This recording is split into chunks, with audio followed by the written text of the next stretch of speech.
Welcome to my channel science with nature. দেখো, আজকে তোমরা যে বিষয়টা নিয়ে আলোচনা করা হবে এখানে, সেটা হচ্ছে ভট্টাচার্য ব্রাদার্সের বই থেকে ছোট প্রশ্ন যেগুলো আছে তার উত্তরগুলো নেই। ঠিক আছে? দেখো, এই বইটা যাদের কাছে আছে তো খুব ভালো, যাদের কাছে নেই প্রশ্নগুলো এক ঝলক দেখে নাও, তোমরা স্ক্রিনশট নিয়ে নিতে পারো। দেখো,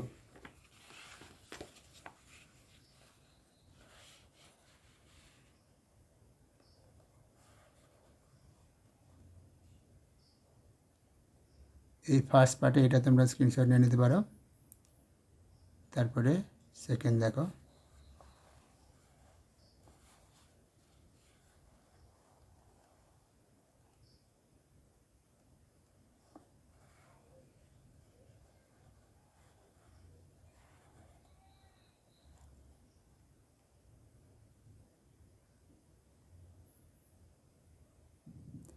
এটা সাবান উপস্থিত থেকে এই পর্যন্ত। ঠিক আছে? ডান দিকে দরকার নেই, কারণ ডান দিকেরটা তো নিয়ে নিয়েছো প্রথমে। আর তারপরে সত্য মিথ্যে দেখো, এই কিছুটা আছে, এই কটা। ঠিক আছে? এটা তোমরা স্ক্রিনশট নিয়ে নিতে পারো। এবারে দেখো,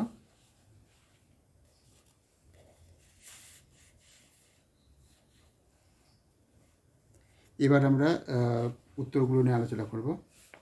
দেখে নাও।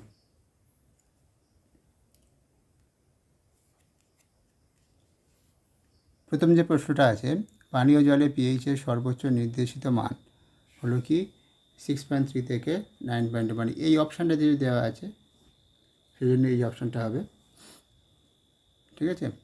অ্যাকচুয়ালি কিন্তু এই মানটা নয়, হ্যাঁ, যে মানটা মানে এই মানের মধ্যে অপশানের অনুযায়ী সিট দাগেরটা।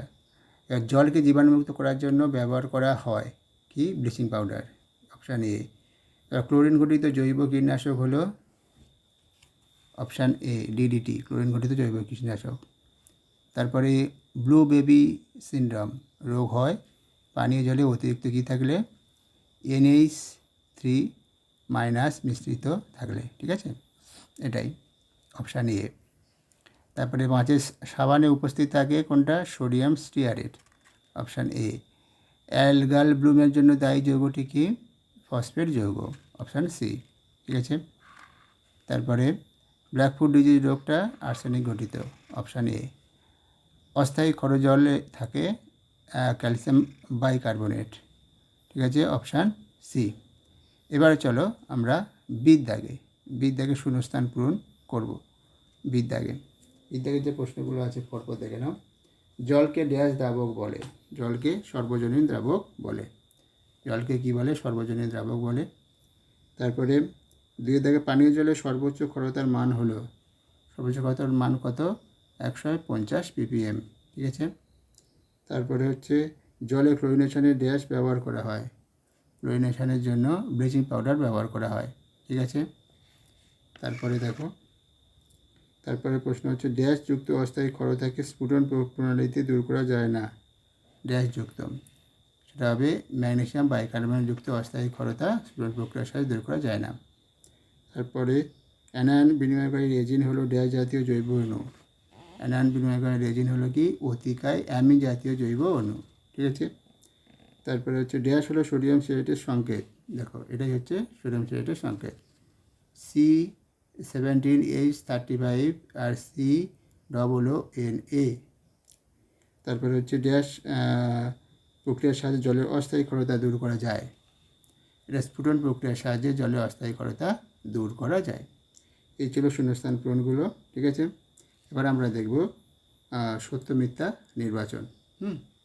দেখো, সত্য মিথ্যা নির্বাচন প্রথম যেটা আছে, জলে অস্থায়ী ক্ষরতার সৃষ্টি হয়, জলে অস্থায়ী ক্ষরতার সৃষ্টি হয় সোডিয়াম বাইকার্বনেট লবণের উপস্থিতির জন্য, এটা হচ্ছে মিথ্যা। 2 নম্বর কী আছে, ক্যাটায়ন বিনিময়কারী রেজিন হলো কি দেওয়া আছে, সালফোনিক অ্যাসিড জাতীয় জৈব যৌগ, এটা সত্য। ঠিক আছে? বেশ। এবারে দেখো, আর্সেনিক মিশ্রিত জল দীর্ঘদিন গ্রহণের ফলে ডার্মাটাইটিস রোগ হয়, এটা সত্য। তারপরে নাইট্রোসোয়ামিন যৌগ ক্যান্সার সৃষ্টি করে, এটাও সত্য। ঠিক আছে? ক্যান্সার সৃষ্টি করে, এটা হবে সত্য। তবে জলের সোডিয়াম প্লাস বা পটাশিয়াম প্লাস আয়ন উপস্থিত থাকলে জল ক্ষার হয়, এটা মিথ্যা। ঠিক আছে, তারপরে যেটা আছে দেখো, এবার বাম স্তম্ভ ডান স্তম্ভ। যে অস্থায়ী ক্ষারতা সৃষ্টি করে কোনটা? B, calcium bicarbonate. সার্বজনীন দ্রাবক জল। স্থায়ী ক্ষারতা সৃষ্টি করে কে? এর দাগ ক্যালসিয়াম ক্লোরাইড।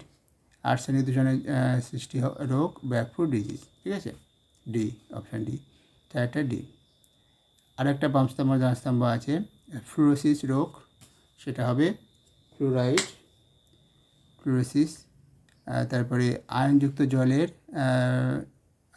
জলের চেয়ে পাতিত জল অধিক বিশুদ্ধ, ডির সঙ্গে ওটা।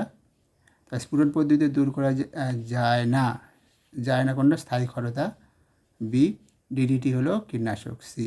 ঠিক আছে, এটাই হচ্ছে। এবারে আমরা 1 নম্বরের যে প্রশ্নগুলো আছে, অতি সংক্ষিপ্ত যে প্রশ্নগুলো, সেইগুলো নিয়ে আমরা আলোচনা করব। ঠিক আছে, প্রথম যে প্রশ্নটা আছে, নকনি ডিজিজ কার প্রভাবে হয়? দেখো, যে জলে ফ্লোরাইড দূষণের প্রভাবে হয়। তারপরে যে প্রশ্নটা আছে দেখো, প্রশ্নটা আছে যে ব্ল্যাকফুট ডিজিজ কী কারণে হয়? জলে আর্সেনিক দূষণের কারণে ব্ল্যাকফুট ডিজিজ হয়। তারপরে 3 নম্বর প্রশ্নটা হচ্ছে, পানীয় জলে দ্রবীভূত অক্সিজেনের পরিমাণ কত?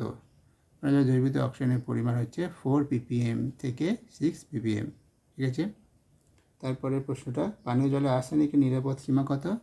আর্সেনিকের নিরাপদ সীমা হচ্ছে 0.01 থেকে 0.05 মিলিগ্রাম পার লিটার। ঠিক আছে, মিলিগ্রাম পার লিটার।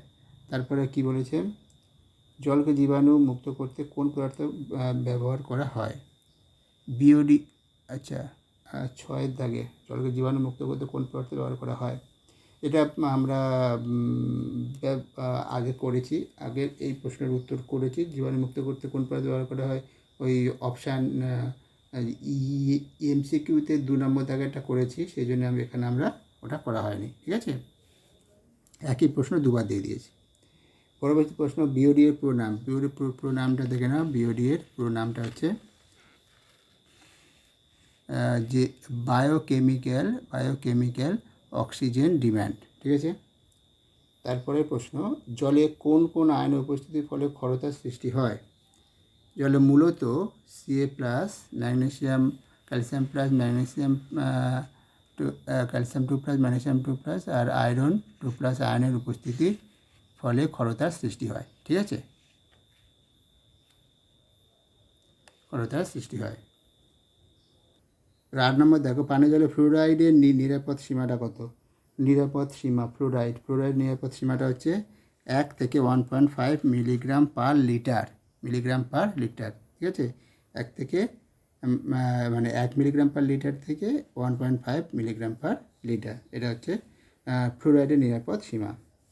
এবার পরবর্তী প্রশ্ন 9 নম্বরে দেখো, এখানে যে প্রশ্নটা করেছে, আর্সেনিকোসিস কি? রক্তে প্রতি লিটারে 60